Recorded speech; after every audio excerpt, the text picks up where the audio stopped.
Hey everyone, welcome back to the Don't Say series. So today's phrase is I told you so. Even if you mean it lightly, this phrase can make others feel criticized or embarrassed. Instead, let's try some more encouraging options that focus on moving forward. Instead of saying I told you so, try these. It's okay, we've all been there. What's next?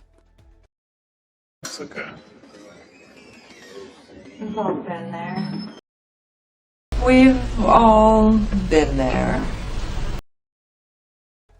Or no worries, now we know. Let's see how we can fix it.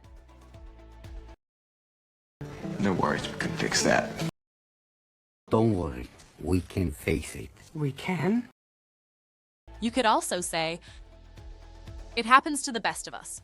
Let's figure it out together. It happens to the best of us. That is. Happens to the best of us. There's Figure it out together. We're gonna figure it out. Together. We'll figure it out together. Or, we've learned something new. Let's use it to move forward.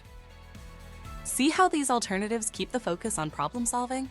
Instead of focusing on the mistake, they help the other person feel supported and ready to move on. These phrases are perfect for situations where something didn't go as planned. They show that you're on their side and ready to help find solutions. If you found this tip helpful, don't forget to subscribe and hit that like button. And be sure to check out the other videos in our Don't Say series for more ways to improve your English communication. Until next time, don't just say, I told you so, be more encouraging. See you in the next one.